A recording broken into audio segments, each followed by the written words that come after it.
Hello and welcome back to the MMA India show. This is Praveen Dabas and Akhilesh Ganavarapu. We have a really exciting episode for you again today. First, we interview Cindy Dandois, who just had her first fight at UFC. She's coming from Invicta Fighting Championship. She fought Alexa Davis. A really interesting fighter from, she's from Netherlands, right? Or Denmark? Belgium, sorry, yeah, Belgium.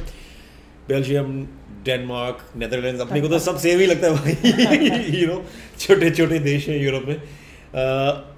And after that, we spoke to Arjun Singh Bhullard, who is an upcoming fighter from Canada, a place called Richmond. I think he also Richmond, right? He fights in the heavyweight category. He is now starting to really come up. And he's trying to make his way to a bigger division, a fight promotion, of course. Right. But a great guy, a lot of positive energy. And after these two interviews, we will be talking about UFC 211. Before that, interviews with Cindy Dandois and Arjun Singh Bhullard, right here. Check it out.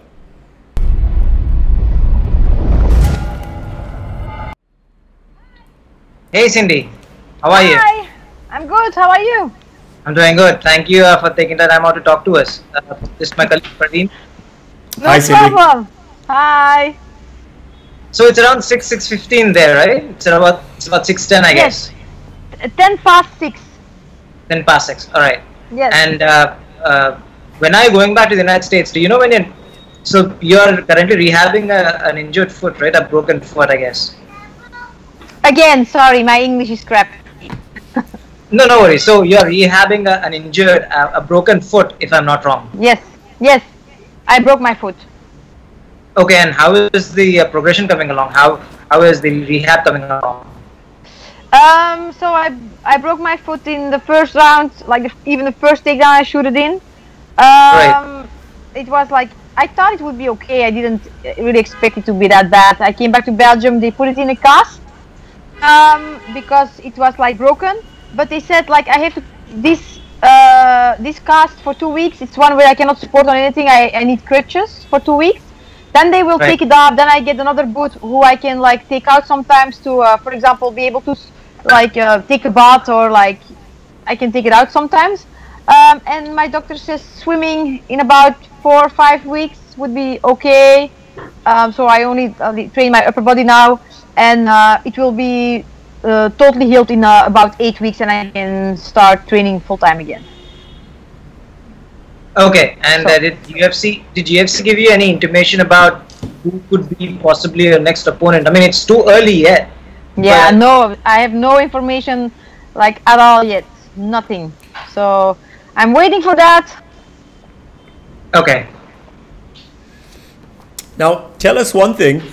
You're a teacher. You have 4 kids, and you do MMA. So where do you Yeah. find the time to do it all? What's the Well- secret to your time management? A lot of love. No, actually I have 3 kids for myself, 3 homemade kids, 3 for myself, Okay. and I take care of 2 extra. So I have 5 kids in my house. 5. Okay, wow. Time management. Well, it's always rushing, that's for sure. But yeah, I have great kids, and they're all very understanding and loving. And my oldest is 16, so she's a big girl. She like also like take the small ones from school sometimes. So yeah, we'll find a way. We're like we're a good team. We're a little Care Bear team. So yeah, it's hard. I'm not gonna lie, but till now we manage it. It's an adventure. Yeah. Now, you of course started off with judo and wrestling. Your brother has an MMA gym. Does the transition to MMA, did it have anything to do with him owning a gym, or did he own a gym after you joined MMA? No, I started MMA because my brother had a gym. Oh, that's what So- what I was saying. I had like 2 kids, and I was a fatty. Yeah, I gained like so many pounds. You had no idea. I looked like a bowling ball. So I had to lose those pounds, and I'm not really into sports. Actually, I only like fighting. So fitness and all and dancing is just not for me. I'm not very talented. So my brother told me I could train in his gym because he was always teasing me like, you look fat, like, you know, nice from a brother like that, squeezing my hips and stuff. So I started training, but I'm not really good in being motivated if I cannot compete. So yeah, that's how the ball started rolling. I had my first pro fight after 4 months of training and like losing all the pounds. Because when I start training and I train decently, I lose easy. Like I drop easy to like 150 or something. So 145. My first fight was at 145. So that was an okay cut. Nice. Now you've beaten some very big names in MMA. Marlos Koinen, Megan Anderson, of course. You were going to face Miesha Tate as well, but you ended up being friends instead. Yeah. You want to tell us a little about that friendship and how it developed? Well, so I was supposed to fight her in Strikeforce years ago, but Belgium is hard with papers. Like, to get your visa, man, whew, it wasn't done on time, so the fight fell through, and I forgot about Miesha. Miesha forgot about me. So years later, when I actually stopped already fighting because I had like a third kid, and you know, home was not very easy, everything. I got like a request, like Miesha contacted me to ask if I would come to train with her for a Ronda fight, and I was like having a hard time, and I was like, sometimes God puts things on your path for a reason. So I was like, yeah, for sure, like not really taking it serious. And the day after, the tickets to fly to the United States were in my inbox. So, well, I flew out, took the shots, took the adventure, and we like connected right away. We are so alike in so many ways. Until the day of today, where she's my best friend. It's crazy. We hear each other every day, even with 10,000 miles in between each other. If I don't hear her for a day, I think, what's wrong? Is she sick? You know, so it's like we hear each other literally every day. So. Do you still train with each other now and then? Yeah, for sure. Every time when I'm in the United States, we train. Every time when she's in Europe, we train. She's a great training partner. She's a lovely person. I cannot say anything bad about Miesha. So, yeah, I'm blessed. Nice. And the other thing is, you got your big break when Invicta came calling. So can you tell us how that came about? How Invicta got in touch with you and said, look, we want you to come and fight for the promotion? They asked me before, but I was like really not into fighting that time, and I was like, yeah, not really into it. Then because I stopped fighting, then I flew to the US to train with Miesha, and Miesha was like, you have to get your lazy butt back to action. She kicked me back to action because like I did still well without training. So then me and Miesha went to watch an Invicta show. We talked to Shannon, and yeah, they signed me. I was supposed to fight Caitlin Young as my first fight, but again I had visa troubles, Belgium, and then they had to delay it, and I had to fight Tonya Evinger as my first fight back, and that's a hard fight. I lost that one, but like a loss never stops me though. Like I'm not scared to lose fights. You know, it's a sport. It happens. I trained hard, took it back home, studied it, and worked on my weaker points, and came back stronger. So yeah, that's what happens. And the other thing is, one of your biggest victories was against Megan Anderson, and you know, obviously ever since when you got signed with the UFC, you had that bad blood with Megan, who came out saying, look, you know, I need a rematch with, you know, Cindy Dandois. I need to deserve to come to the UFC. So what kind of, you know, what did you think about that interaction? And even you kind of had some interaction with Megan Anderson on Twitter. So what was that like? I never have bad blood with anybody. I think she has bad blood with me because she still cannot swallow the defeat. I have no bad blood with her. I think she deserves to be in the UFC. 100% sure she deserves to be there. But she's not my biggest defeat, honey. She's like, I'm sorry, like if I look at her record, she has a great record, but she has like all wins against as I have my last fight, the girl I fought, I don't choose my opponents, but she didn't win any fights after that either. But the time Megan beat girls, it were girls with not such great records. So I have Marloes Koenen on my record. I have Sheila Gaff on my record. I have Irina Bash, who beat Cyborg on my record. I have Daria Ibrahimova with like 9 wins and 1 loss on my record. That are good opponents. I mean, I don't say. I think Megan is great. She's a great striker, everything. But I'm a bad matchup for her. I was a bad matchup for her, and if I'm gonna rematch her, I'm gonna be again a bad matchup for her because I have this theory. She's a very good striker, but I'm not gonna strike with her. I'm just not.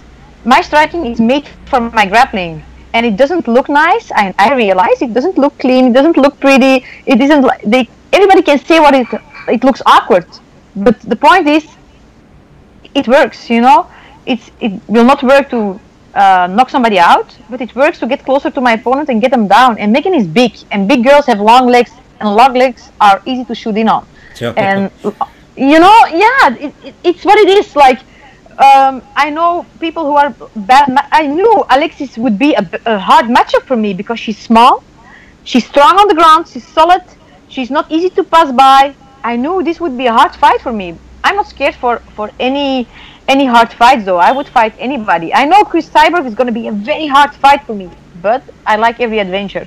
So I'm not running for nobody. If Megan wants a rematch in the UFC, fine. But still, I think I'm going to be a bad matchup for her.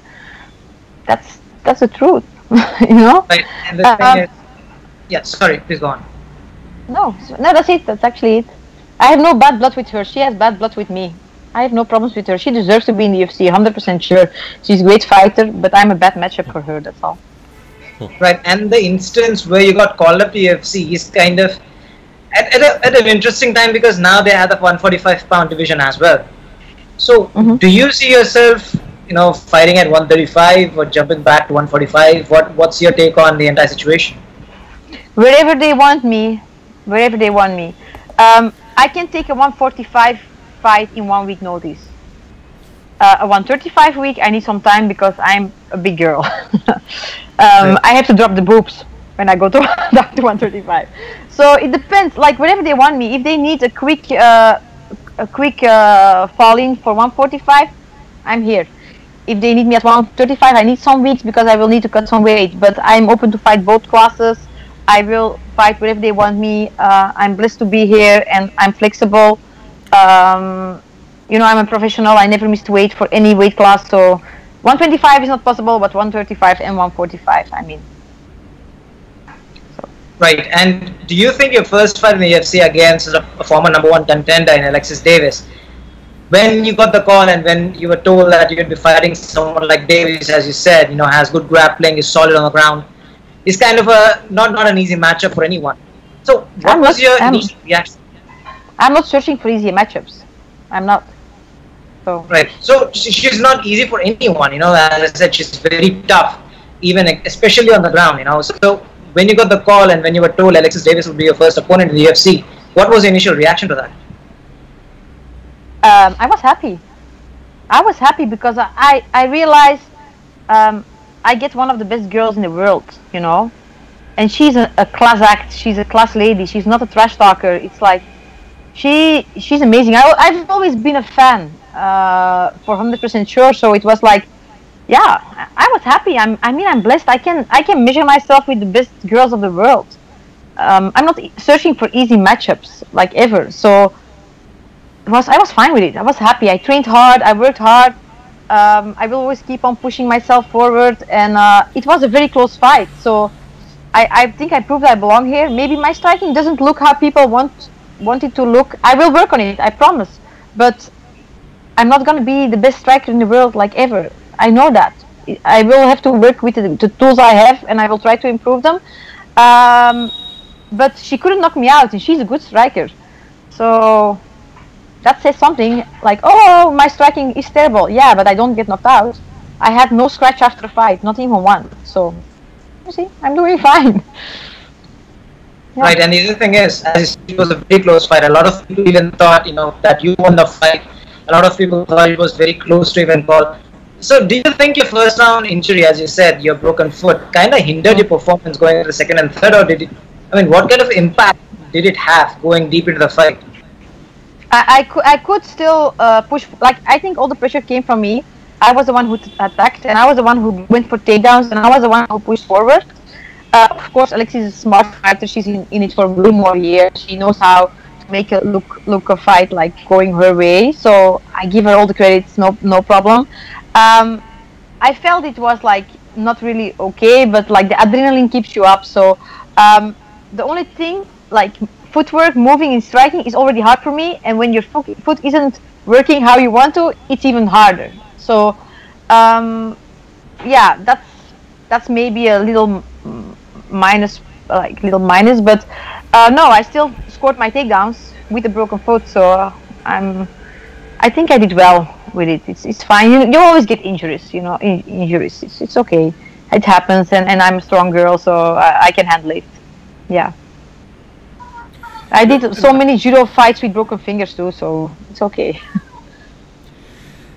Now, when you talk about fighting Cyborg, you sounded very sure that fight is going to happen. So is that? Yeah, sorry. So is that a fight that you, in your mind, are seeing and you know that it is going to happen? For sure. Because I think it's great that they bring Megan to the UFC and let Megan and Cyborg fight, because at least the 145 division gets back to action, because with Germaine having the title and not fighting, everything was on lock. So there was no opportunity, there was no opening. If they let Megan and Chris fight, that means it's starting again, the ball gets rolling, and if that's the fight they want to hype, it's all fine with me, because I will be facing the winner of that fight later, one day or another, or I will be rematching Megan, and that will be more fight opportunities for me too. So yeah, we need a lot of good girls in that division, and Megan is a good fighter, and she's very marketable, and so it's always good for me if the 145 division starts rolling again. I'm at my strongest at 145. I proved that. My best performances were all at 145. I think in the fight against Megan, I got one punch, and all the rest from the action came from me. So yeah, that's great. It's a good matchup. It's a nice fight to sell. But if the 145 division opens, they cannot count me out. They cannot count me out. So it's all fine with me. I see myself fighting Chris one day. It's a big dream of me, and I'm still waiting for that opportunity. If it's not now, it's in a year or maybe 2 years, but it will happen.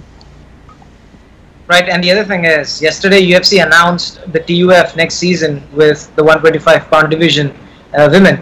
So do you think something like that needs to be done with 145 just to bring more girls, more eyeballs, so to say, to the division? Do you think something like that, a new TUF season featuring the 145ers, is necessary in the UFC?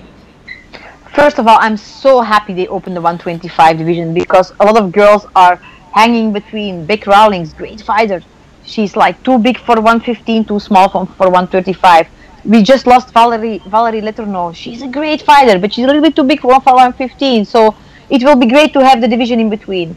And indeed, I think they should make a tough for 145 too, because a lot of girls who cut so much weight now for 135 are killing themselves. Because I'm gonna be honest, it is a hard weight cut for me too to make 135.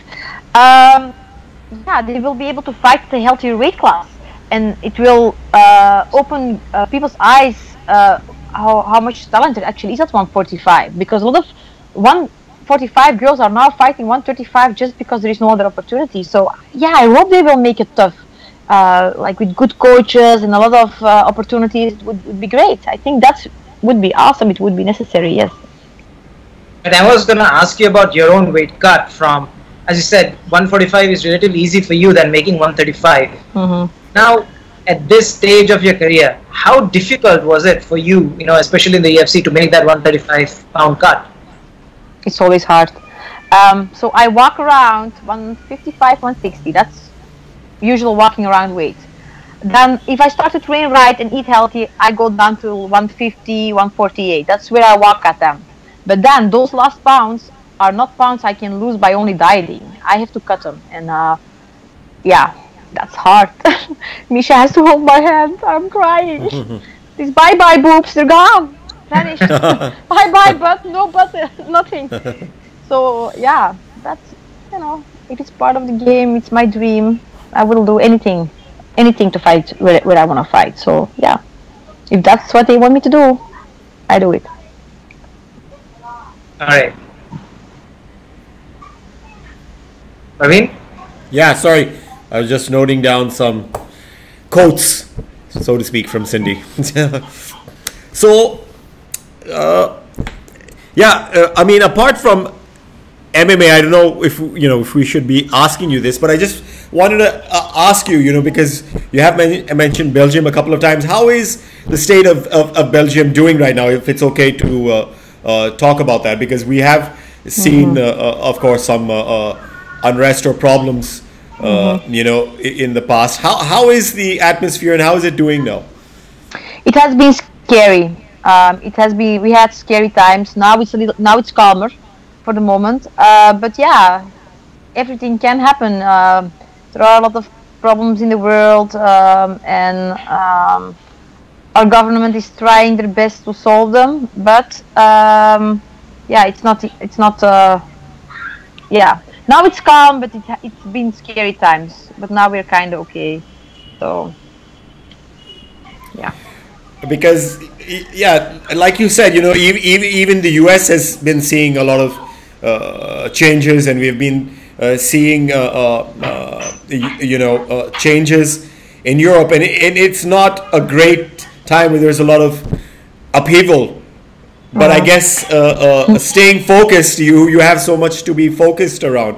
You teach, you have your kids, and you have MMA. So does that kind of take you away from all of this other stuff happening? We mostly notice it when we go to the city or go to public places, because we have army people everywhere, keeping an eye on it. That gives us maybe a false feeling of safety, because if a guy wanna walk in with a bomb on his body, you cannot do anything. Nobody can stop him. Yeah. But I try to not think about it too much. I go to church, I pray, and that's all we can do, I guess. But yeah, if people want to do wrong, it's up to the people. We get free will, but we in our houses we're kind of like, we're safe. Just when we go to public places, the airport is we get a lot of checkups and everything, but that's fine. And also, I also wanted to ask you this: since you talked about your family and your professional career, how difficult is it for you, especially because you have 3 kids? How difficult is it for you to balance that? Being a mom and being a professional fighter, how difficult is it for you to balance those 2 careers? Well, it's because it's 3 careers. It's hard because I also still have my job. My kids all are very understanding. They look up to me.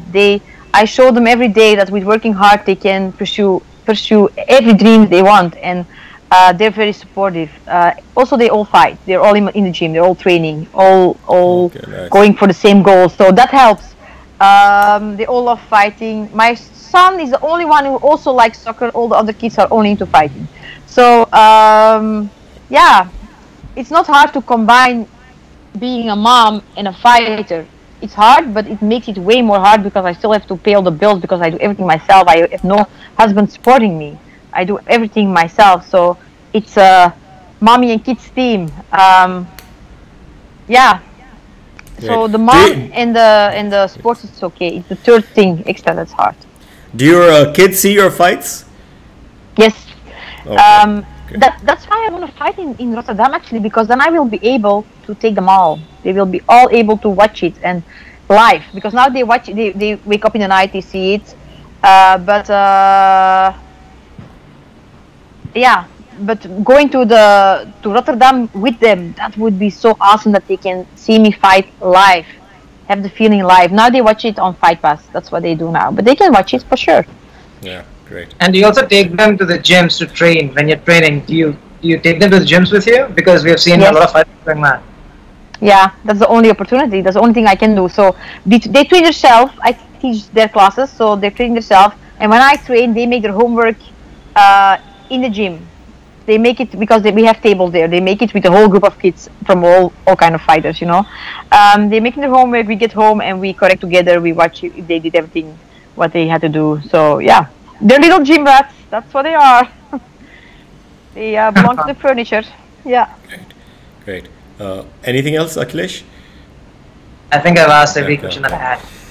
It was such a pleasure speaking to you, Cindy, and You're we welcome. will be following your next fight, and we really, really look forward to it. And we do hope it is against either Cyborg or Megan or the winner of that, and we know it'll be a cracker of a fight, so we really look forward to seeing that. Thank you so much. Awesome. Yeah, I would like to have any fight. Also, if I can fight on the Rotterdam card in Europe, Lina Landsberg, Veronica Macedo, Lucy Pudimilova, all European fighters who live close. So that would be nice. Or any US fighter, or I don't care who, but if I would be able to fight on the Rotterdam card, that would be awesome. So I can have my own public and my own crowd, and I can hype the fight so easy then, because it's 40 minutes drive from my home.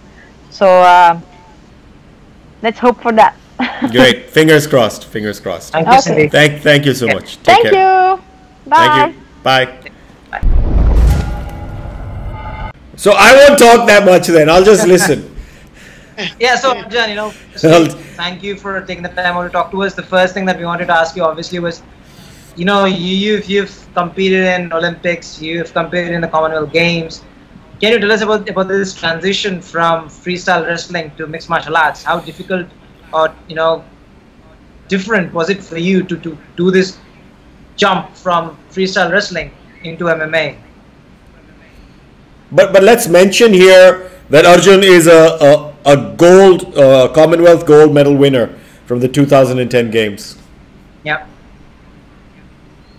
Yeah. That was a special moment. It was in the homeland there in Delhi, so it was a lot of fun. I had family come out for that. That was the final match of the day too, against the Indian hometown guy.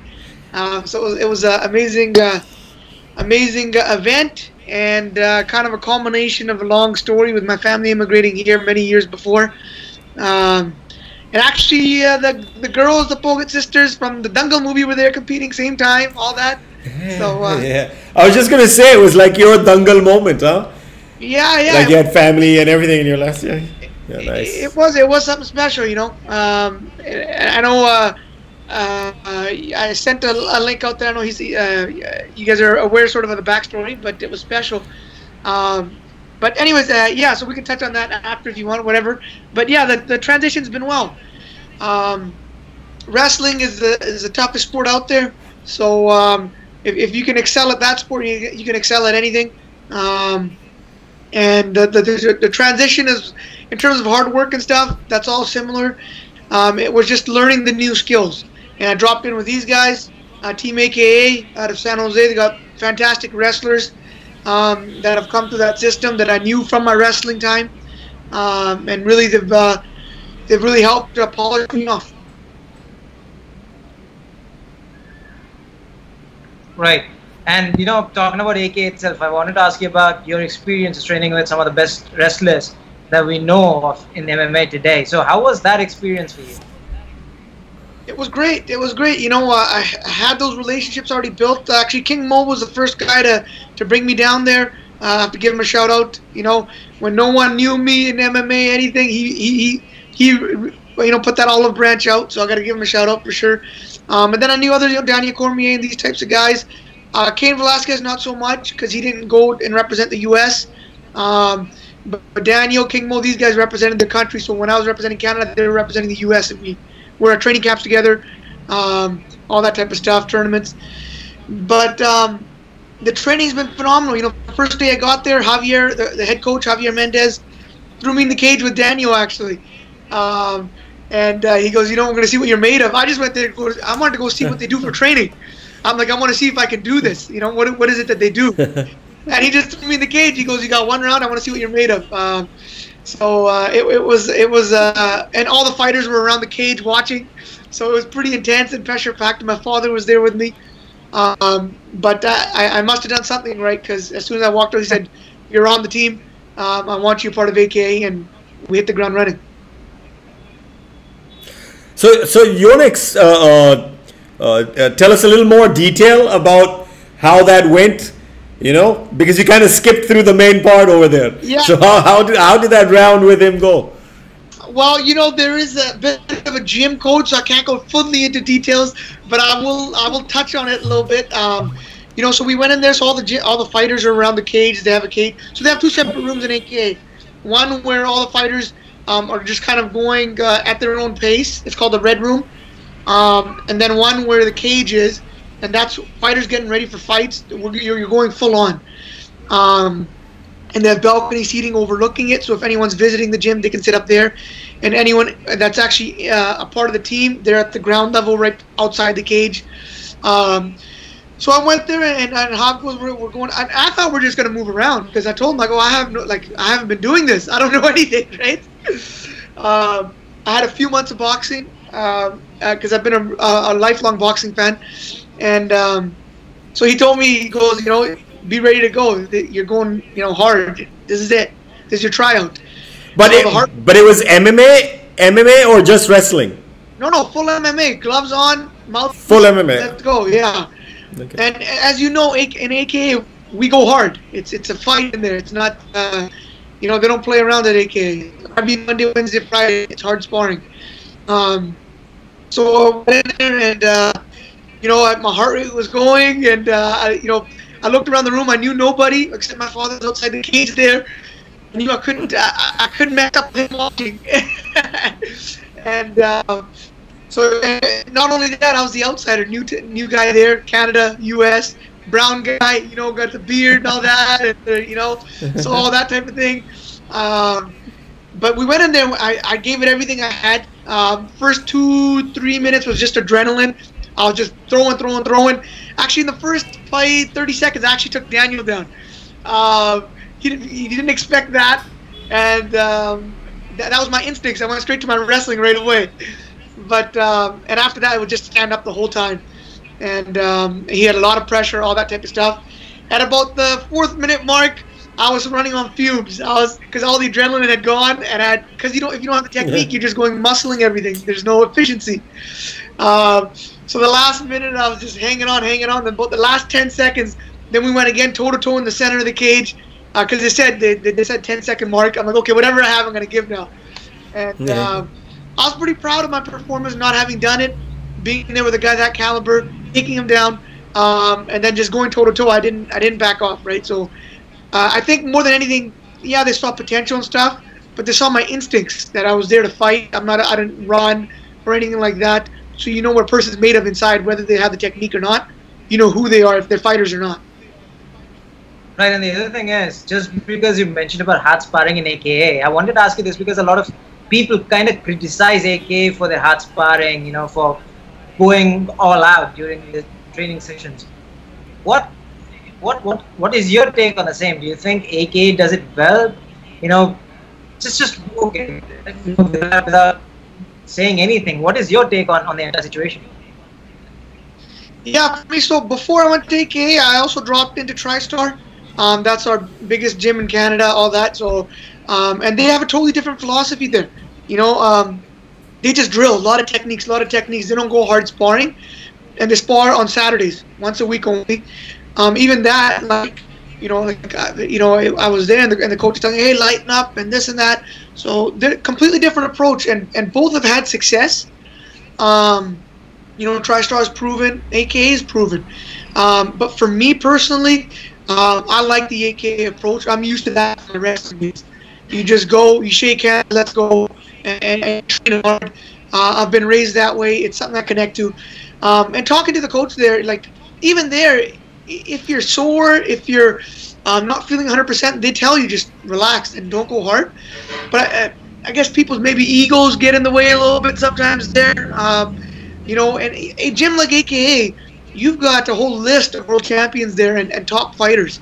So it's very hard to go easy. Like, you need to bring your A game if you want to do good there. So things get competitive, right? I think it proves how tough that room is. Now getting back to your roots, was getting into wrestling, did it just happen in Canada, or was it part of the Kushti roots?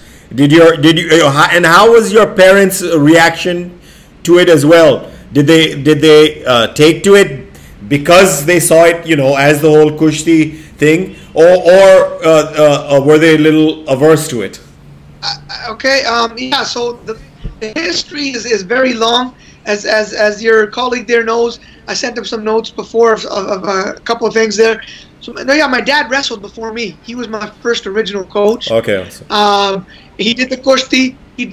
We immigrated to Canada. He did the Olympic style.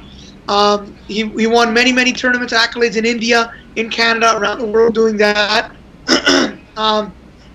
And we've had a kata at our house since day one. My uncles built that for my dad. I've up in that. My cousins, we have 10 boys, cousins. We all wrestled in Canada. In Canada. In Canada. In Canada. So was this like a Desi style akada? This is no. So in India, our akada is Desi style. Here, it's with the wrestling mat, freestyle, Olympic style. With mats and everything. Oh. Yeah. Okay. But that doesn't mean we don't go Desi style. We live on a farm. We've had many wrestling matches in the fields here. Okay. Awesome. So we live on a cranberry farm. I grew up on that. So the connections there, it's very similar to the homeland. That's really, as your colleague knows, it runs in our blood. Yeah, so we have a kata at our house here. Everyone's come through there, trained, wrestled. My father coached us all through the years, and it's just something that that really we took a liking to at an early age. Right, now coming to your Awesome. MMA career itself, now you're undefeated. You've even won your amateur fight. So how did this transition happen? You kind of touched upon it, but can you go a little in depth on how you made this transition, how you made this jump to MMA, and why? Well, I was, as I was wrestling, I was getting ready for the Olympics there after the Commonwealth Games. And I've always watched the UFC in the sport. Bellator wasn't around then, so they were really the only show around. Pride back in the day. Watched Mark Coleman, Dan Henderson, a lot of these guys, the wrestlers that made the transition. Then I love Vanderlei Silva. Fedor's been my favorite fighter all through the years. So, I've been a fan of it, and I started noticing a lot, especially in the UFC, a lot of the champions, a lot of people being successful are wrestlers. And they only wrestle college level. And here I was getting ready for the Olympics. And then, I'm looking at that, and people I trained with or wrestled at the same tournaments against or alongside, they're having success in the sport. So I'm like, okay, I like the sport. I can see, it could be a global sport. Everyone can understand. Everyone understands fighting a fighter. And I'm looking at these guys. I'm like, whatever they're doing, I'm sure I can do because I've trained with them or I've competed against them. So I kind of, really took a liking to it that way. And I was the first person of Indian descent to represent Canada in the Olympics in freestyle wrestling. So I'm like, you know what, this could be a great chance to make history again. And I had wrestled, like I said, my whole life. And I was looking for a change, something fresh. I've always been a lifelong boxing fan. Muhammad Ali was one of my idols growing up. So this is an opportunity for me to kind of be like my idol and do the boxing and still use the wrestling I've had. And then after the Olympics, actually, the UFC, when I went down to AK, we got in talks, and they contacted us. They wanted to come to India. They signed that deal with Sony that year, Right. and they're like, we want to go out there and we want to package a fighter to the country and someone that can connect with them, and we believe you're that guy. You have the Olympic pedigree. You can speak the language. You can speak well. And the story, with my father and my family, we live in a house. We have over 20 people that live together here. So we're Indians, man. We're living on a farm, just like the homeland back then. We got our own akada on our house here. It doesn't get more Indian than this. So you've got your local pind happening over there. Yeah, they say it takes a village to raise a champion. I got my village right here. Yeah. Right, and the other thing is, talk about the UFC. Now you've competed in Canada, you've competed in Hard Knocks, the other leagues as well. But did you ever hear back from the UFC after that initial conversation that you've had with the company, with the promotion? Have you heard back from the UFC since then? Yeah, being at a gym like AKA, and being a part of that, it's not only do you get to train alongside champions like Cormier and Velasquez, and I can model my formula and my style to what they do, and get that guidance. And before I get to that, big shout out to Cain Velasquez, man. That guy's an awesome guy. As soon as I walked in the first day, he wrapped my freaking hands. He's so humble. he started giving me pointers. Ever since then, he could be a champion and be like, I don't want to talk to this kid. But he's really a great person to bounce ideas off of, and anything he sees, he gives you great feedback. And he's got some fast cars. We've gone cruising around in his Porsche and a couple others. I have my cars. I got a 1970 Chevelle. And he loves racing his cars, so we connect at that level too. Awesome guy. Shout out to him. But aside from that, I forgot your question. What was the question? Yeah, so did UFC have a conversation with you afterwards, after your initial dialogue that opened back in 2012? Yeah. So being a part of a team like that, they see the potential and the opportunities for the gym to grow as a brand in India and other territories, and just a company. With guys that have a country behind them, the Bispings, the McGregors, the GSPs, they do very well, but none of them have 1 billion people. The opportunities are endless here, and I'm a patriot. If you look at any of my stuff through my interviews through the years, I always touch on my homeland. I always touch on my roots. It's who I am. I don't fake it, and I think people really recognize my passion when I talk about my people. So what better person to be an ambassador for the sport? A guy who comes from the wrestling, who has ties to Kushti, that can be really a feeder system. It's just like the wrestling is used in the U.S. So we've been in contact with him through the years, updating him. Okay, we've won here, we've done this, training's going well. But you know what? It's been frustrating because so many fights have fallen through, or we've had a tough time to get fights. It's not. I haven't fought just in Canada by design. We've reached out to others, but we haven't been flown out to fight their guys. So it's been very tough. You know how the business is. Super Fight League, I was supposed to get out there a bunch of times. They couldn't get any heavyweights for me. Bill Desange, come on, man, I'm waiting for your phone call. So it's exciting. The UFC, we've been going back and forth now since my last fight. So hopefully something's on the horizon here in the near future. You spoke about, of course, representing 1 billion people. Now, there is another Indian fighter who lives, I guess, pretty near you. I'm not sure if you know him, Gurdarshan Mangat, yes. Gary Mangat. Yes, sir. Who of course, who has also talked about representing, and being the best Indian fighter in his weight class and a couple of weight classes above that. And his whole fight with Abdul Munir recently at Brave was centered around being the best Indian fighter, and it did raise a lot of interest in that fight, and they were able to really get a good rivalry going and then good interest around that. So, like you've said yourself, that these promotions get interested in fighters who can have a country behind them. Like Dana White just said when somebody was complaining about the amount of money Mark Hunt made, he said Mark Hunt has a whole country behind him.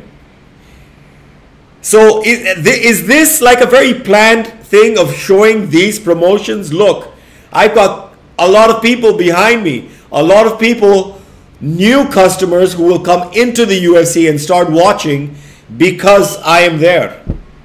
Yeah, you know what? For me, it's one thing, having some fans. It's another thing to have the goods. Coming from an Olympic pedigree, you look at the guys that come from Olympic wrestling pedigree in the sport, there aren't very many. You got Yoel Romero, you got Daniel Cormier, you got Henry Cejudo, and they're all successful at a very, very, very high level.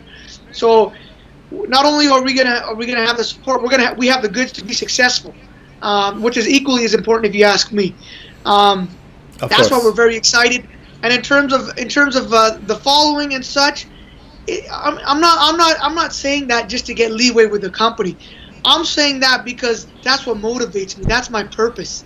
It's not something I just made up now just because I want to do MMA. I've done that for years and years. I've connected that, talked about community issues, talked about my roots. It comes naturally to me. Whether or not they looked at that or not, that was going to be a prominent piece of my rise to the top. Because that's a part of my purpose, is to give back to humanity and touch on things that I'm passionate about, and for people to know what Indians are about, especially here in the West. So that's, I'm excited about that. Yes, the business side makes sense as well, but more than anything, I want to connect with my people to be able to do work for a very long time beyond my athletic career with those people. Right, and the other thing is, as you said, you train with some of the best fighters, best wrestlers in the world, and you have some of the best trainers in AKA. So have you been able to pick brains with Javier Mendez? Just kind of take in the amount of knowledge that he has, the amount of experience that he has. How has your interaction been with him, especially? It's been great. Jav's been a phenomenal coach, great guy. I can't say enough about him. Even when I'm not in the gym, I'm back home in Vancouver here, he's shooting me messages. He doesn't have to do any of that. He's got all these guys around the world and in the local gym. But he always, always shows me love and support. He's really a coach of his fighters. He cares. He's got a big heart, and that's what's really important to me. Aside from the technical aspects, is that you want a good coach, a good person around you who cares about you for your long-term future, and he's one of those guys. In terms of technical, yes, for sure. I always pick their brain. They've developed the best wrestlers for MMA that gym has. So obviously they know what they're doing, and especially in the heavyweight ranks. So for sure, I'm used to picking the brain because from my background as a wrestler, that's what you do as a successful person. You always try to add pieces to make your puzzle fit. So, yes. So now, if you see in the UFC, the heavyweight division is pretty exciting. Have you ever thought of a person you would want to face for your first fight? Have you ever thought about it or visualized it that this would be, my first fight? Not really, to be honest. What I've visualized is the event, the magnitude of my presence at the event, the significance of that. Me walking out, me having a phenomenal performance. It's never really about the opponent. Even when I'm fighting people, I don't look at opponents and names and who they are. Nothing really. I just, I focus on myself. Always. You can't, especially in this sport, it's not like wrestling where you give your name and you're going to have an opponent and you're going to wrestle. If nothing's guaranteed, people fall out. You get late replacements, all that type of stuff.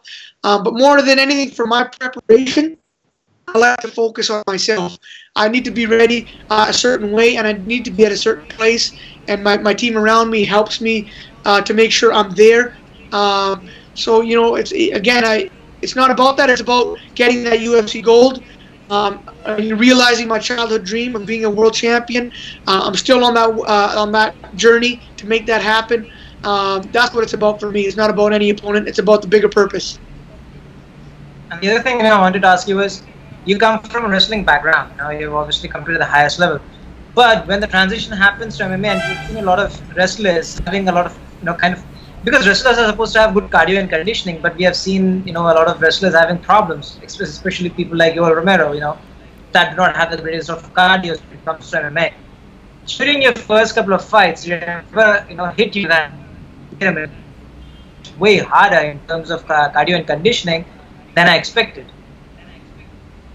No, wrestlers are the toughest, have the best cardio. You are wrong, my friend. Yoel Romero, he's special because he's got so much fast twitch fiber. That guy's so explosive.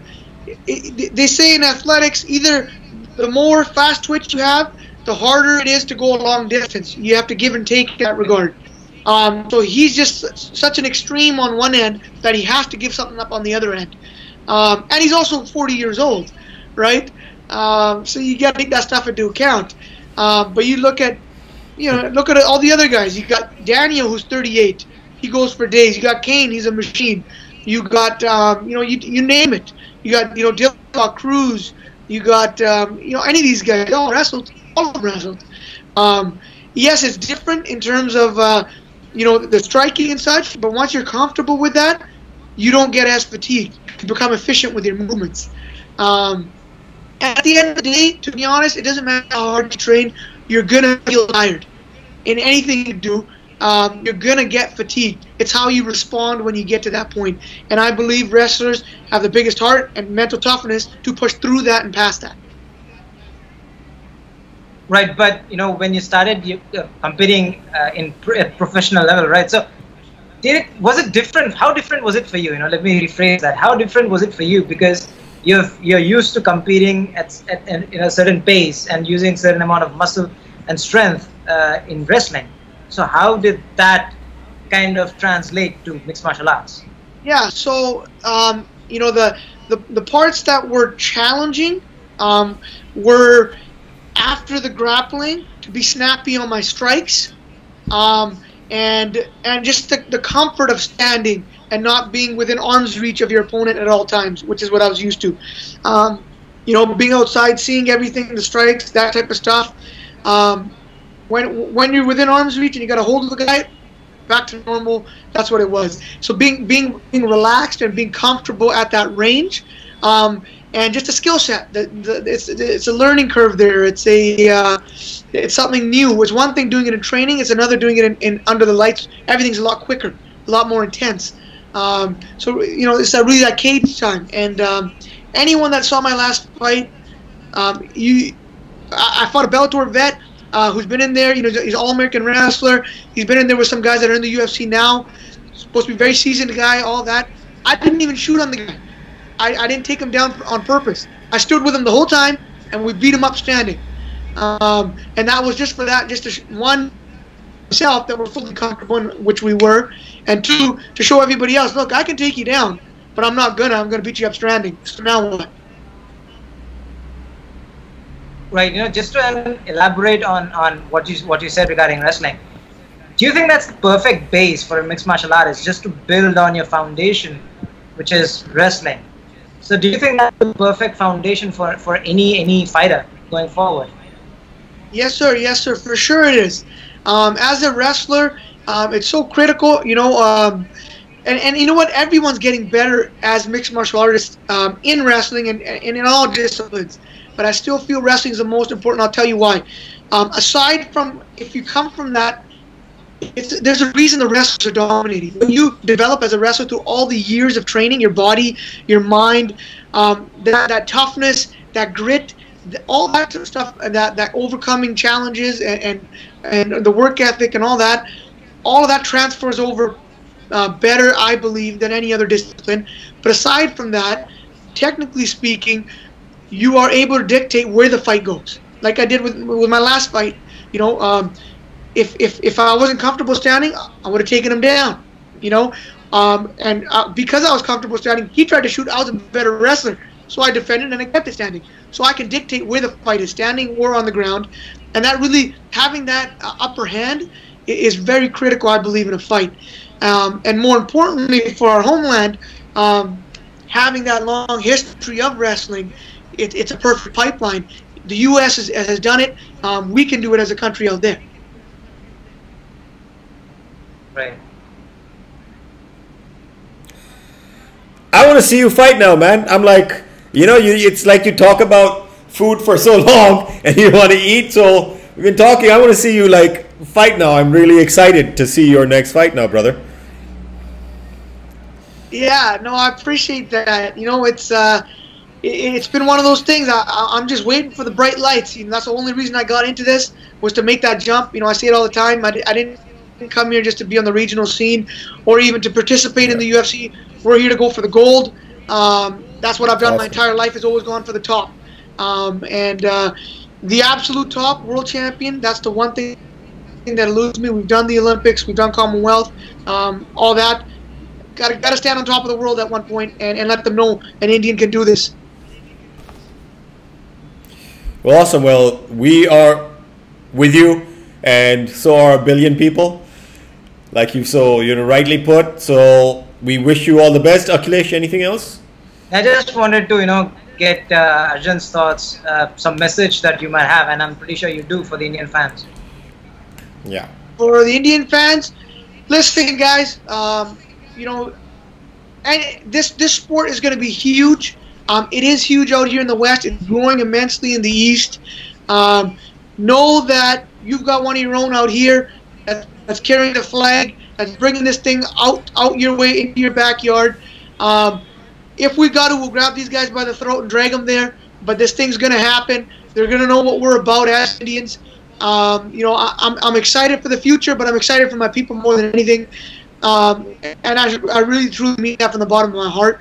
One of the reasons I really wanted to talk to you guys was, I come out to India every year, once or twice a year. Anytime I'm out there, I'd love to hook up and kind of increase our profile as people in this sport.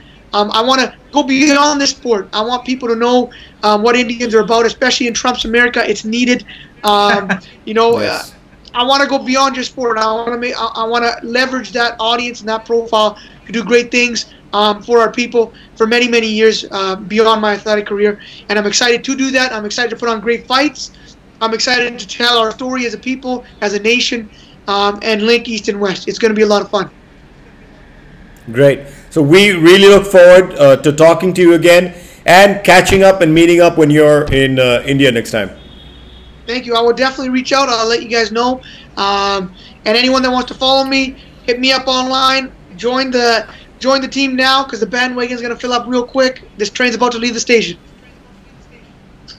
Awesome. Thanks so much, Arjun, for being on the MMA India show. And we will be in touch. Take care. Thank you so much. Thank you. Cheers. And we're back. So that was an interesting conversation with Cindy. Yeah. I think she has amazing time management skills. Of course, she she's a fighter. Yeah. She teaches. She's a mom of 4 children, and that too a single mom. Yeah. So she has her shit cut out for her, but she's managing really well. And she's also a top level fighter. That's what I mean. Yeah, she's a top level fighter. It's not like she's some chotu motu fighter somewhere. She was fighting in Invicta. Right. Beating some big names. Right. Including Megan Anderson, who may fight Chris Cyborg now if everything works out. So those are the 2 fighters trying to match themselves up. Yeah. So, and of course now UFC, having fought Alexa Davis, which was a very hard fought fight. Yeah. And she doesn't come across with full respect to her. I think she's a great lady doing all of this. She's very talented, but her movement and when initially she doesn't come off as somebody with a really great but she's very deceiving. I think that is a right word. Right. And you cannot underestimate her. Right. And we've done the interview. We kind of noticed that she's very easygoing. Yeah. She cracks jokes. It doesn't look like she has that tenacity of a fighter, but once she enters the cage, that completely changes. Yeah. And as we said, she has fought some really big names. She has defeated Megan Anderson. Marlis Cohen. Marlis Cohen, yes. Yes. In her first fight in the UFC, she got a tough break against Alexis Davis, former contender for the title, for the bantamweight title. So it was a really scrappy fight. Many people even thought Cindy did very well. She broke her foot in the first round, so she had to overcome that. So it was a challenging. She was thrown right into the deep end. Once she made her UFC debut, she did not have any tune-up fights like most of the other people do. So a very interesting character. And I for one think she has a good future in the UFC in the bantamweight division as well, because she used to fight 145.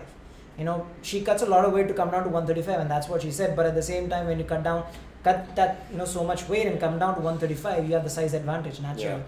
So I think 135 would be a better division for her going forward as well.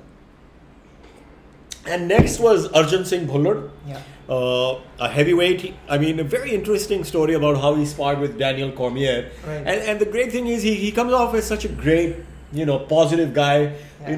Like Sada Pra, from the Pind. Pind being this one in Canada, Pind banaya farm, sab kuch. And I think it's such a positive role model for Canadian Indians. Yes. And even Indians around the globe. Let's not forget he's a Commonwealth gold winner. Yeah. In the 2010 Commonwealth Games, which happened in India. Yeah. So that's great. And all around trying to be a very good role model as well, and really working hard and working his way up to trying to come onto a good big fight promotion. Right. And the other interesting thing is, in the past 2 years, we have seen fighters stepping up and kind of trying to represent India. If in 2014 or I think 2015, we had Sasha Sharma on TUF, who was in Team McGregor. And once he went, Oh, yeah? So once Where he was went she to the from? cage, He's from Canada. Oh, Sasha is a guy. No, sorry, he's from Germany. He's Okay, a Germany, I thought Sasha German. was a girl. No. Okay. So he's a guy from Germany with Indian origins. Okay. So during the TUF season, he took both the German flag and the Indian flag into the, inside the cage. And then Conor McGregor looked at the Indian flag and he was like, "That looks like the Irish flag." You're right. Yeah. So in the past 3 years or 2 years, we have seen these fighters crop up and trying to represent India because they kind of understand that it's a 1.2 an odd billion people kind of market that's still untapped when it comes to MMA. So India still needs that one big figure. Before Conor McGregor came along, you had Joe Duffy, you had Paddy Holohan, but no one really knew that Ireland produces such fighters. So you needed a Conor McGregor, to put Ireland on the map, on the MMA map. So you need someone like that to put India on the And what we've seen is these fight promotions back the guys with a big fan following. Exactly. Like Dana White has said, when I think Musasi was complaining about the amount of money Mark Hunt made. Right. And he said, "Look, Mark Hunt has a whole country behind him." Right. Was it Musasi? I think it was, yeah. Anyway, whoever was complaining. Yeah. So he said, Mark Hunt has a whole fucking country behind him. Right. So, if you have a whole country behind you, which, it's a smaller country, but right. if you have so many people behind you, and if you're a good fighter as well, right. things will work. And I think that is one of the reasons why, some of our Indian fighters working abroad are, I think, cluing into that, of saying that we represent, this thing, which is a great thing. Full respect to them. I don't think there's anything wrong with it. I think some fighters in India have said, "Nee, tu to patch foreigner hai, tu match Indian hai nahi." But I would disagree. I think they work very hard and they are Indians, even if they live and train abroad. Right. I think they do have a benefit of training in gyms where the competition is of a higher level. The training, I don't want to say training, because we have some now very good trainers in India as well, but they are always exposed to a very high level of competition even when they're sparring and everything. Right. So, and I think they're always exposed to that much more. Now, I'm not saying that being in India a fighter cannot succeed at the highest level. Of course they can, but when you're going to a TriStar and when you're going to an AKA, there's a certain tradition and culture there, right. which gives you a step ahead. And the other thing is, the advantage comes right from college, where you have collegiate wrestling. You have the NCAAs in US, and you have similar kind of a structure in Canada, in Europe. So whether it's wrestling, if you look at Russia, for example, every kid from 6 years old knows sambo, does sambo. Yeah. So you have certain countries which already have a distinct advantage compared to, say, India, Pakistan, Bangladesh, or any other country that's still growing. Well, I think India has been producing champions in wrestling nowadays because there is a tradition in Kushti. Right. But the only thing is, the champions, we are yet to see the transition of a wrestling champion into MMA, right. And using that wrestling in their MMA and developing stand-up skills good enough to last. Right. So, but we do have that tradition in Kushti. But that's again in a village kind of setting. It's they've won gold medals now. Yeah, gold medals. I'm not saying they haven't. So, for example, if you look at collegiate wrestling, right? So every university in the United States. I agree. See, it's in village level. It's in society. It's not by the government yet. Yeah. In a level, it's in our culture, but the government hasn't taken advantage of that, of making it in every school. Right. Like they do in cricket, for example. Like they do in cricket, yeah. You have tournaments from, say, school levels to zonals to states, something like that. If they can do something like that with wrestling, with but embracing I think culture. Still the government is not doing as much, of course, as they should. We're always complaining about the government, don't want to sound negative, but see, even now you see there are submission tournaments coming up, submission grappling and wrestling, right. but it's being done by private associations and right. people who have love for this game and passion and who are trying to take it forward. Right. So rather than so that is, I think, is the big difference. Is here we are developing it not because of the government, but in spite of the government. Yeah. So so the culture is there amongst the people, and it's. And the other thing is, MMA is again still a niche sport in India. It's not something like in the United States where it was there for say 30, 40 years. Even though it existed right from 1920s to 30s. Its exposure came from 1980s, 1990s when UFC started, 1994, 1995. So it took 20 years even for UFC in the United States to kind of be where it is right now. So any sport, takes certain time. Even in India, MMA, I think it will take at least 5 more years to grow as a sport for people to embrace it as a sport. But the main important thing is, as you said, the governments, the private institutions, whoever it is, needs to step up, needs to take the responsibility and say, look, MMA is the fastest growing sport in the world. So Indians, we cannot lag behind anymore. But saying that, the other problem, as you said rightly before, was we do not have world-class trainers. Yes, we have good trainers. It's not something like that. But when you have people, going to Freddie Roach, for example, ingraining what he knows about boxing, then you have, these James, aka, for example, TriStar everywhere in United States, Canada, and Europe. There's a certain amount of quality that the fighters, take in from these trainers. In India, yes, there are quality trainers, but are they world class? I think we need to kind of even improve in that aspect as well. But there are a lot of trainers who go abroad and still update their training, and I think there are quite a few who are trying. Right. They're trying. They keep getting trainers from abroad. And now we see there are some workshops happening, seminars. Right. So it's developing now. Yeah, it's a start. Yeah, it's a start. So anyway, having said that, I think we should move on to UFC 211, and the first fight we're going to talk about is Eddie Alvarez and Dustin Poirier. Eddie Alvarez, of course, ex-champ. Yeah. But he never successfully defended his belt. Yeah. He beat Rafael Dos Anjos and lost his very next fight to Conor McGregor. Yeah. Not the fight we were all expecting. Of course, everybody said Eddie will take him down. But let's not go into that. We've done that whole thing. Yeah. But, do you think now Dustin Poirier is just coming off of one win over Jim Miller. Yeah. Before that, he lost to Michael Johnson. Yeah. And Michael Johnson is not having the greatest streak of his Right. career as well. Right.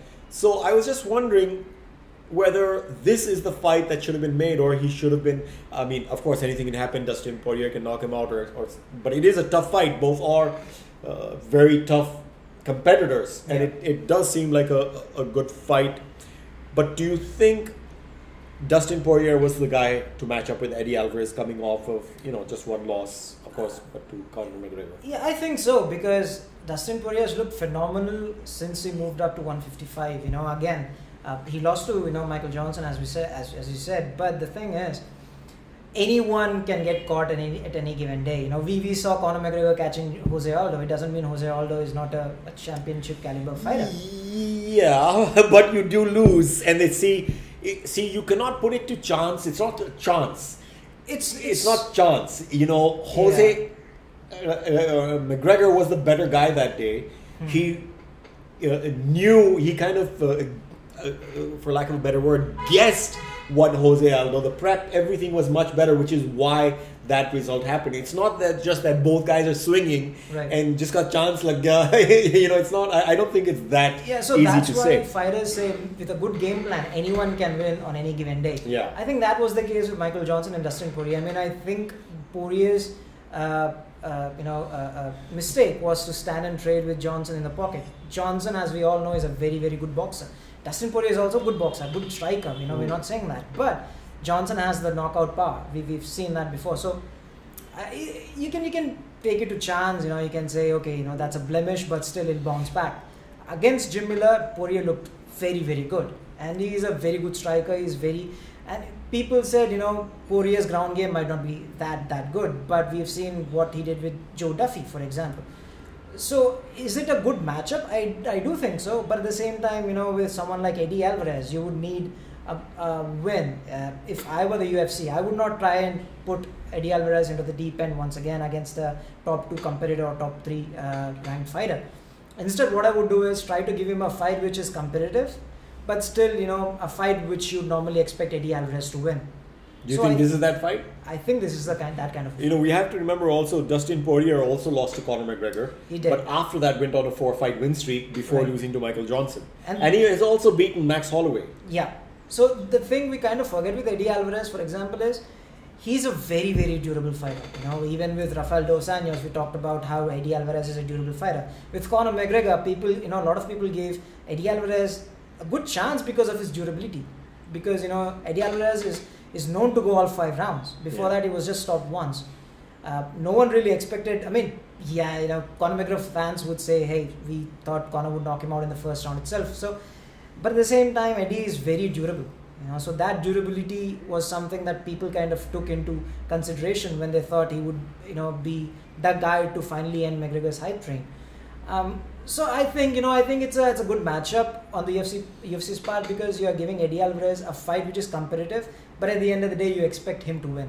But how do you think the fight is going to be actually? Because, of course, during the fight with Conor McGregor, people thought Eddie would use his wrestling a lot more. Yeah. He did try a couple of times to take him down unsuccessfully. Now in this fight, but we have seen Eddie Alvarez's stand-up game is pretty good as well. He finished Rafael Dos Anjos on his feet. Yeah. Now this fight, though, what are we predicting in terms of, do you think it's going to stay standing? Because Dustin Poirier, of course, is going to try to keep it standing. Yeah. But, if we were to get inside the mind of Eddie Alvarez. I think Eddie would be... so the game plan would be going this way, I think. Eddie Alvarez would try to push Dustin against the cage because he's hands down the best fighter in clinches, just because of his size, just because of his ability to get in those short jabs. So I think Eddie Alvarez would, essentially put on more pressure, and we have seen Dustin Poirier's chin being a suspect. So just push him against the cage, use his wrestling, take him down. I'm thinking maybe a second round TKO for Eddie Alvarez in this fight. Just, again, no disrespect to Dustin Poirier. We have seen what he did with Joe Duffy when people questioned his wrestling as well. But at the same time, Joe Duffy is not probably in the same league as Eddie Alvarez when it comes to striking or wrestling. So I expect Eddie Alvarez to put the pressure, move forward aggressively, take the fight against the fence, push Dustin Poirier against the fence, be the better man in the clinches, use his wrestling to take Dustin Poirier down and finish the fight with TKO. Now, another amazing and this card is amazingly stacked. Everybody is saying it is like the fight of the year, fight card of the year. Now, Frankie Edgar versus Yair Rodriguez is such an amazing fight. Yair Rodriguez, before BJ Penn, of course, hasn't had very tough competition, even though he seems like such a talented guy in terms of his movement and kicks and stand-up game. His win over BJ Penn, of course, BJ Penn was coming back after 2-3 years. Right. He did finish him off very strongly. Yeah. But can we give Yair enough credit against a BJ Penn who is not the BJ Penn we knew? Right. Whereas Frankie Edgar is, I think, his toughest competition to date, and Frankie is not going to be easy to finish off. Yeah. I mean, Frankie is Frankie Edgar. Right. He's got history. Of course, he hasn't been able to cross that last hurdle, Right. which was Jose Aldo. Yeah. But he has crossed every hurdle before that. Right. So I think here UFC might have pushed the trigger way too soon with Yair Rodriguez. I mean, Yair is someone, with his capoeira and striking background, you'd see him being very unorthodox. He's one of the... so we kind of compare him to the style of Stephen Thompson, for example, which is not orthodox. It is very unorthodox. But at the same time, as I said, Frankie Edgar is, he's a former champion, has had so many top fights against, contenders, former champions, current champions. I think UFC did pull the trigger a bit too soon with Yair Rodriguez, matching him up against someone like Frankie Edgar. But again, if Yair... I don't totally agree. The reason being, upcoming kid, guy who's been around, it's the typical matchup. There's yeah, Frankie Edgar finish the upcoming, new kid on the block and show he's still, listen, I still got it, kid? Or does Yair Rodriguez finish Frankie Edgar and say it's my time now? Let's look at it this way.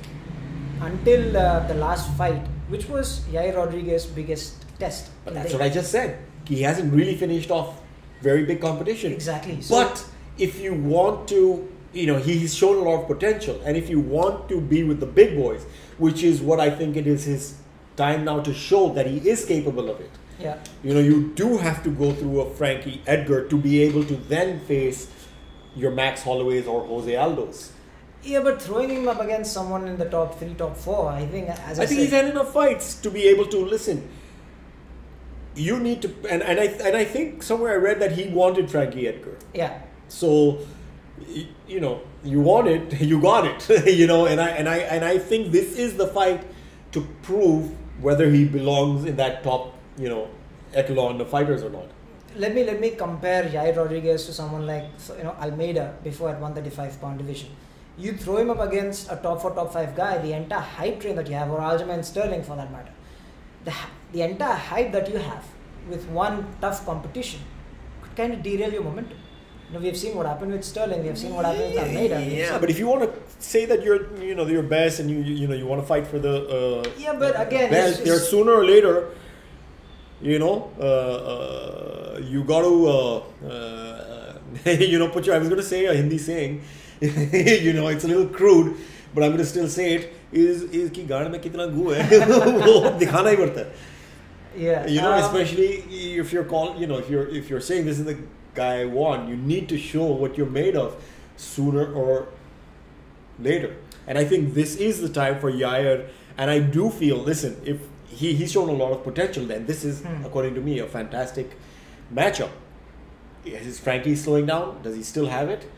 This is the time for Frankie to show I still got it, or Yair to say it's my time. Frankie just fought for the title, so obviously Frankie still has it. Yeah, so, but Frankie still has it, but he did lose, and he's beaten. he lost, and he of course he beat Chad Mendes, but he beat a guy like Jeremy Stephens, who is not really, he's known more as who the fuck is that guy rather than anything else.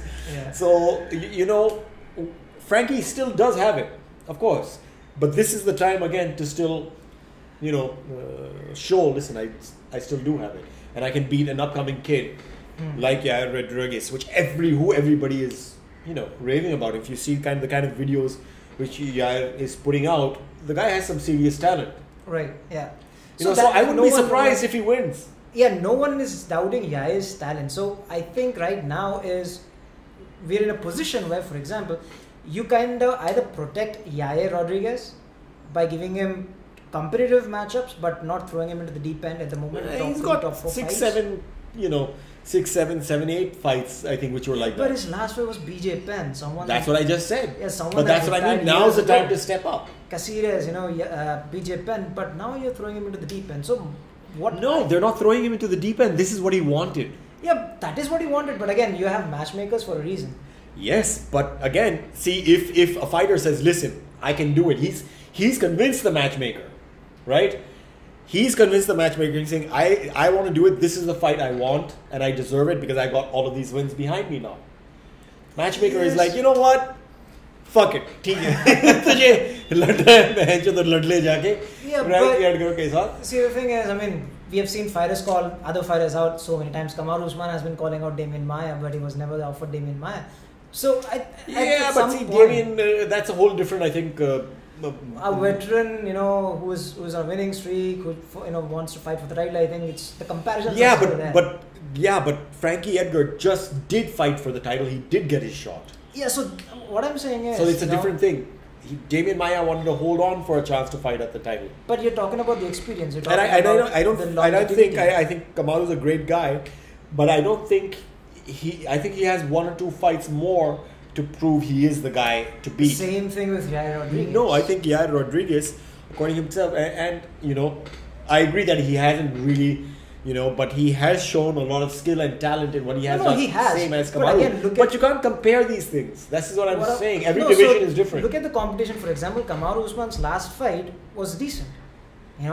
He did not fight top 10 guy. He's now in the top 10. He's ranked number 10.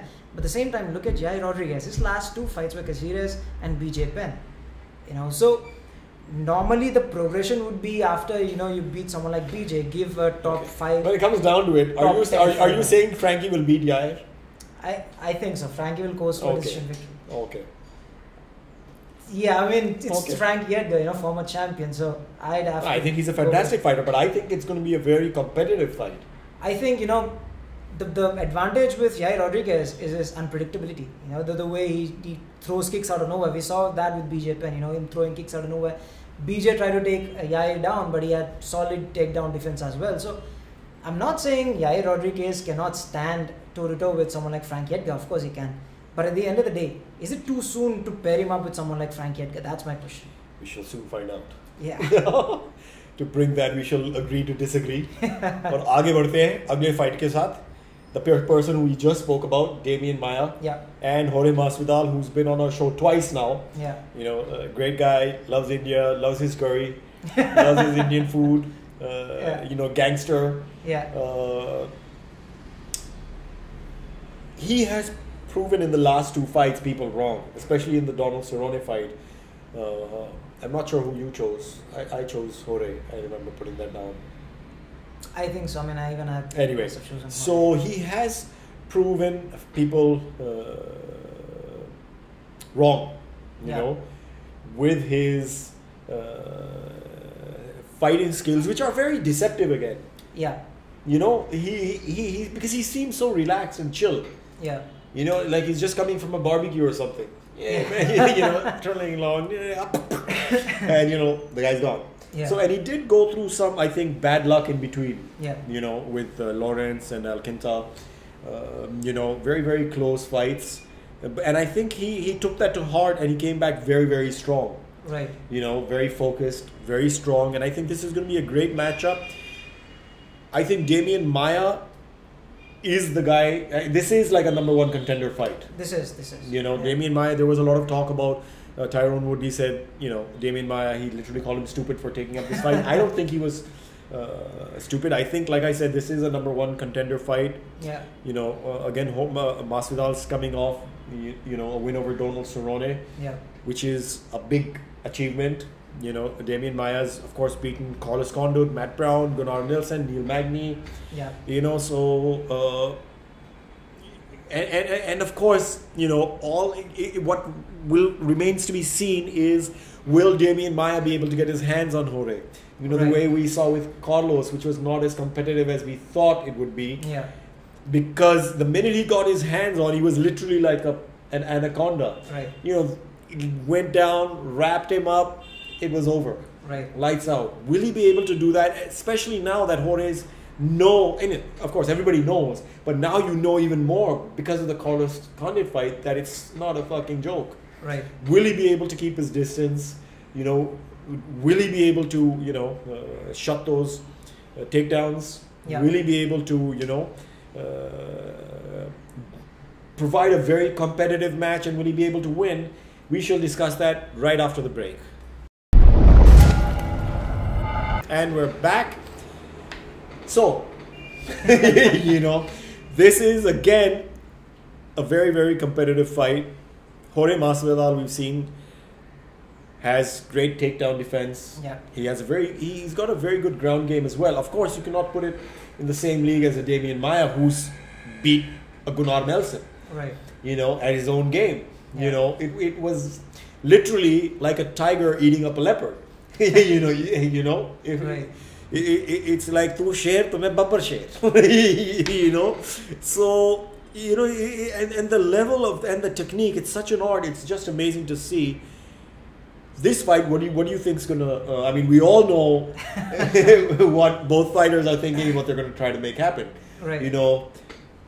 Is Jorge gonna come with a good game plan where he's gonna be able to maintain distance and shut the lights out on Damian Maia? So stylistically, talking about styles to begin with, I think this is the worst matchup for someone like Damian Maia. There are two reasons why. First, as you talked about the Carlos Condit fight, Damian Maia is one guy.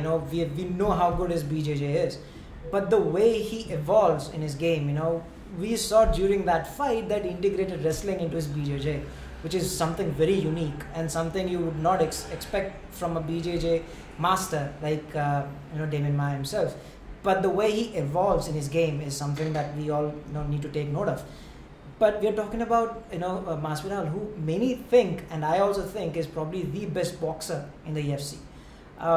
The way in which he can create those angles, the way in which, because we have seen with Donald Cerrone, Masvidal, once he closes the distance, it's very difficult for any competitor to kind of evade what Masvidal throws. And at the same time, but isn't that what Damian Maia is going to be waiting for? He wants Jorge Masvidal to try and close the distance and come closer. But at the same time, again, Masvidal is a master in keeping the distance in the range game. The one thing where Carlos Condit kind of failed, and this is something that many people thought he would be able to devise a good game plan because of him training with Jackson Wing team. Their main their speciality is to keep the range, the range control. So many expected Carlos Condit at least to kind of evade Damian Maia, keep his distance, manage to create that separation, and then work from the distance. But we've seen with Damian Maia that as I said, integrated wrestling into his arsenal. He integrated wrestling with BJJ, and then using the takedown defense took Carlos Condit down and submitted him. So I'm not saying that Damian Maia would be able to relatively easily close the distance and take someone like Masvidal down, but at the same time, Masvidal has been so good in keeping the distance, in using his range. So when you are a boxer, when you are that crisp, that technical boxer as good as Masvidal is, you would know, because this is your bread and butter, you would know how to keep your distance. You would know how to keep your range control.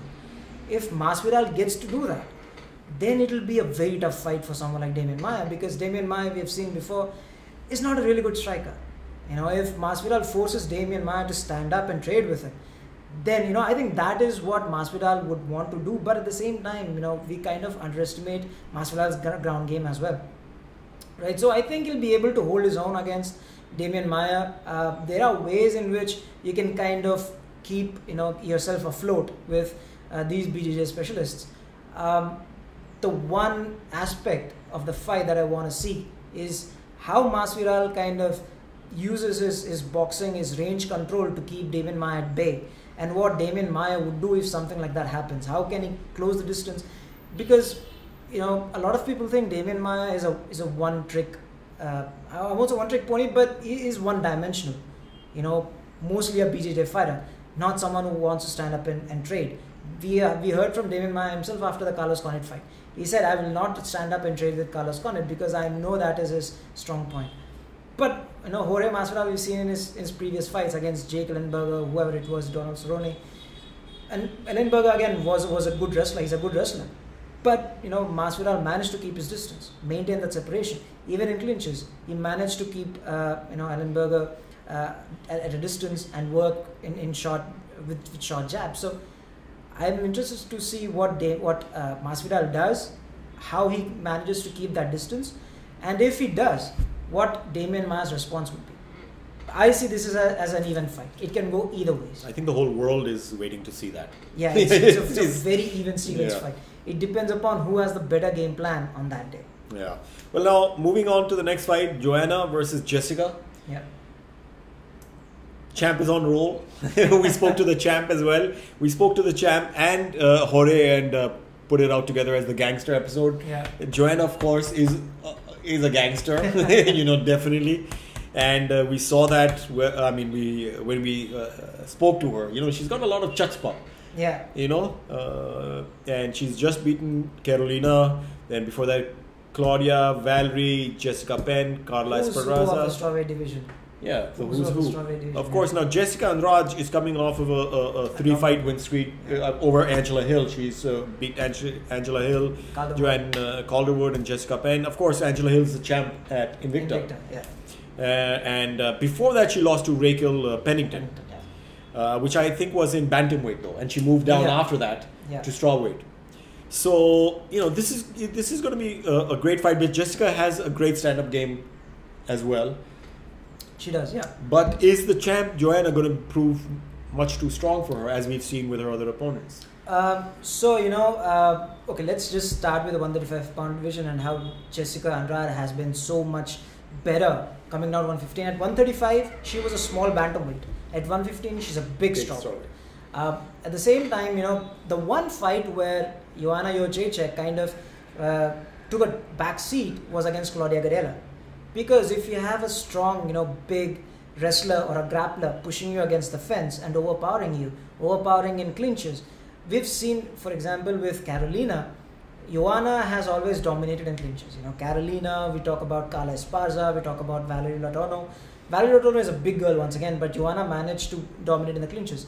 But against Claudia Gadelha, she could not do that. And Jessica Andrade is she's kind of built similar to Claudia Gadelha.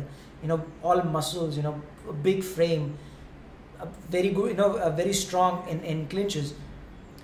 I think, stylistically, Jessica Andrade might prove to be a very difficult matchup for Joanna Jędrzejczyk because she is again a good striker, as you said, and a very good grappler.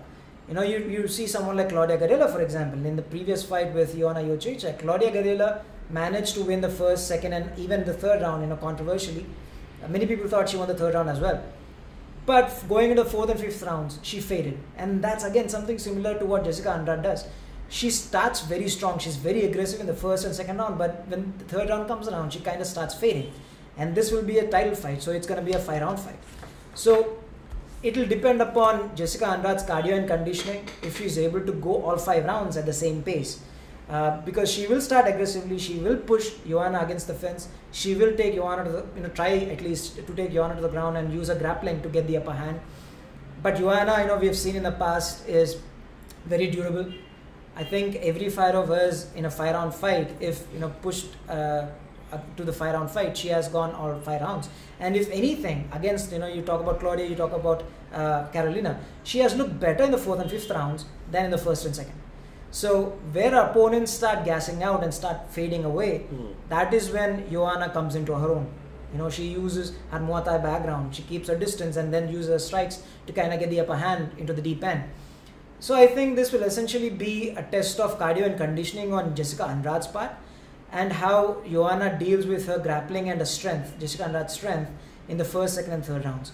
If Joanna manages to hang on and goes into the deep end, into the 4th and 5th championship rounds, I think Joanna has this covered. If Jessica Andrade manages to finish the fight either in the 1st, 2nd or 3rd rounds where she's going to have the upper hand and at least try and stay in the fight in the 4th and the 5th, then it could be something that might hinder the balance. But we've seen with we've seen with Claudia Gadelha what happens. We've seen with Jessica Andrade in the past what happens. If it goes all 5 rounds, it's going to be Joanna's fight. But if it's going to, if Jessica manages to catch Joanna, use her grappling, use her strength basically against the fence or to the ground, it's going to be Jessica Andrade's fight to win. At the same time, again, I need to see what cardio and conditioning Jessica has going into the 3rd, 4th and 5th rounds. If she has good cardio and conditioning, manages to stay in the fight, manages to use her grappling and keep Joanna down, and manages to subdue Joanna in the, use her range properly and manage to subdue Joanna in the strikes, in the striking department, could be Jessica Andrade's fight, but otherwise it's going to be Joanna's. I think it's going to be Joanna's. So, moving on to the heavyweight guys. Yeah. Stipe Miocic and Junior Dos Santos. Second time they're fighting. The first time was an epic fight. Yeah. Some people say one of the best heavyweight fights they've ever seen. Yeah. And Dos Santos, of course, Cigano won the decision at that time. Yeah. But it was an amazing fight. Both of them were almost finished. In the fight, hung on a real brawl. And I think this is a really good. And that was Stipe's last loss. This was his last loss. Yeah. So then of course he has he beat Mark Hunt, Andrei Arlovsky. Then he beat Verdum for the title, and then he defended it against Alistair Overeem. Yeah. Again, Overeem got that one good straight punch which almost knocked the lights out of Stipe, but he hung on, He hung on, and very well, and he finished him off then.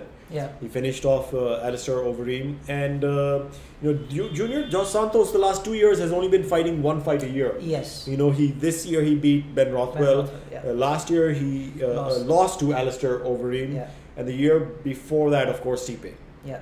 And before that, of course, Cain the whole Velasquez. Cain Velasquez trilogy and Mark Hunt in between.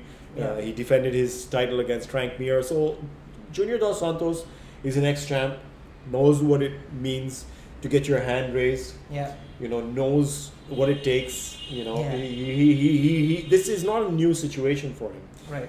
So it's not like he'll have any jitters. Ki title ke liye lad raha hu, and mentally kya hua, and all that stuff. He knows, he's been here before. Right. And he's fought Stipe before. Yeah. They've both fought each other before. They know what both bring to the table. They're both amazing stand-up, boxing guys. Yeah. And this, I think, is one of those fights where you can say, whoever gets, at the right time. It's all about, of course, who's more prepared, focused, that one sneaky shot in Right. and lights out. But even then, we've seen guys have been able to, stick on. So it's a very hard fight, I think, to predict. Yes, it is.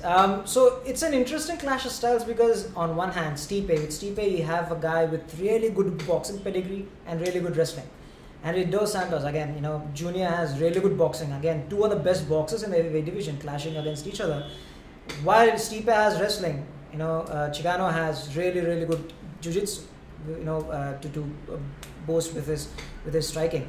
Again, as you said, it all depends upon who kind of gets the upper hand in the striking department, because I think ground game they would essentially negate each other because of JDS again has very good takedown defense, while Stipe with his wrestling background would want to go for a single leg or a double leg and work on JDS on the ground, like we have seen with what he tried to do with Alistair Overeem. At the same time, again, two guys with really good boxing pedigrees. Right, Stipe has the knack of creating those short pockets where he manages to get the better of his opponents. Chigano, something similar with his striking. Very, very good hands. He's very dynamic. He's very fluid. I think in the heavyweight division, I don't think there's anyone that's as dynamic as JDS when it comes to boxing. So it's a very interesting clash of styles. At the end of the day, the last time the reason why it went to the judges it was because they kind of cancelled each other out. At the end of the day, Chigano did more in his offense, in his volume, so that's why he won the fight. This time around, it's very hard to predict because their styles are so similar. They are so good in striking as well. And especially since we've seen that first fight, Yeah. it is very hard to predict. They're both, superb fighters. Of course, Junior Dos Santos, like I said, hasn't been fighting as much as he would like to, but he is coming off a win over Ben Rothwell. So now you have to kind of look at JDS's conditioning. Since he hasn't been fighting actively, while Stipe has been fighting twice a year. So conditioning wise, and again, Stipe, an excellent wrestler, will have good cardio and conditioning. Would JDS be able to go all 5 rounds? That could also be a factor, a major factor. So it's a very interesting clash of styles. At the end of the day, I think Stipe will do enough to get a nod on the judges' scorecards. That's if it goes to the judges. I think it would, because again, they're so similar in their styles. It's difficult to see one better than They're the very other. durable. Yep, they're both very durable. They can take a knock on the chin and still keep going. Yeah, although Chigano right now at this stage of his career, his chin might be a suspect. But again, they have really good defensive guards as well when it comes to striking. So as I said, it's a very even Stevens kind of a matchup. You cannot say one fighter has a distinct advantage, but at the same time, Chigano has been so inactive. We need to see if he can again go all 5 rounds. If he starts fading in the 3rd and the 4th and championship rounds, then Stipe is gonna go all over him. He's gonna take him down. He's gonna use his wrestling to subdue him, submit him, or go with a TKO. So the only consideration that I think would be a factor is Chigano's cardio and conditioning. If that is good enough, then I see it going to the judges. Otherwise, it's going to be Stipe Miocic. तो भाई और बहनों, आपने सुना हमसे कि क्या होने वाला है फाइट में. तो अभी हम इंतज़ार करेंगे UFC 211 की संडे सुबह हिंदुस्तान में 7:30 बजे। आप देखिएगा ज़रूर। और हम आपको याद दिला दें कि हम कर रहे हैं कि UFC 211 का कॉन्टेस्ट हमारे वेबसाइट पे MMAindia.com पे, जिस पे आप जीत सकते हैं बहुत ही बढ़िया सामान USI यूनिवर्सल से और बहुत ही बढ़िया MMA का गियर वगैरह। एंड उसके लिए आपको गेस करना है top 6 fights Eddie Alvarez versus Dustin Poirier से शुरू करके अपवर्ड्स जाते जाइए और उनको गेस कीजिए, और जो सब फाइट्स को ठीक गेस करेगा उसको मिलेगा USI यूनिवर्सल से बहुत ही बढ़िया gear. And log in to MMAindia.com for that contest. And हम भी फाइट देखने जा रहे हैं संडे को, और उसके बाद मिलेंगे उसका पोस्ट रिव्यू, पोस्टमार्टम उसका फाइट का करने, और उस वक्त हम मिलेंगे आपसे। Praveen and Akhilesh. Till then, नमस्कार, बाय एंड थैंक यू।